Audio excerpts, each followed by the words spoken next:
God gave me a word about a year ago about the underdog. And He has just been heavily reminding me of that word the past few days. For some of you, God has called you out of the 9 to 5.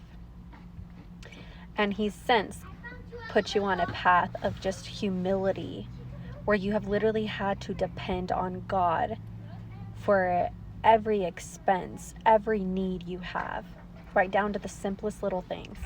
And you've had people talk about you and they say, oh, well, you're lazy. You just don't want to work. Because we live in a world where the society is just so used to being programmed under the system that we want to glorify ourselves, right, in any way possible. But God has called some of His people to inherit generational wealth, to overpower the system, to do something new in that. And to those of you that He has called, it might look like you're the underdog right now. It might look like right now what they said is true. Oh, she's never going to become anything. He's never going to become anything.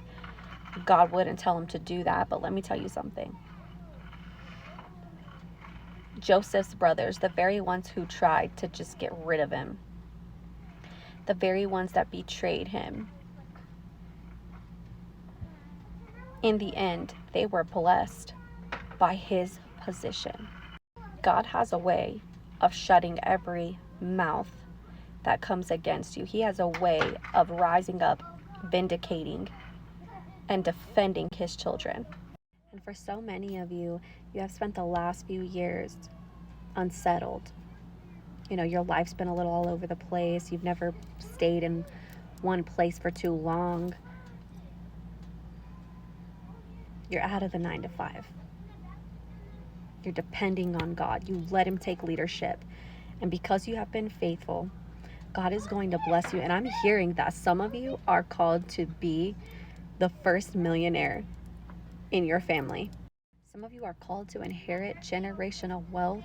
And where so many have had to just work for that, you put your work in the spiritual, and it's going to manifest into the physical. You watch how God is about to use the underdog, the one who they said would never be anything, the one who they said would never have this or that, or make enough money to provide for their family. You watch how God uses them to not only provide for their family, but to provide for everybody else's too. You watch how God uses them to retire their family members, to be the first millionaires, and to expand the kingdom of God with their wealth. You watch.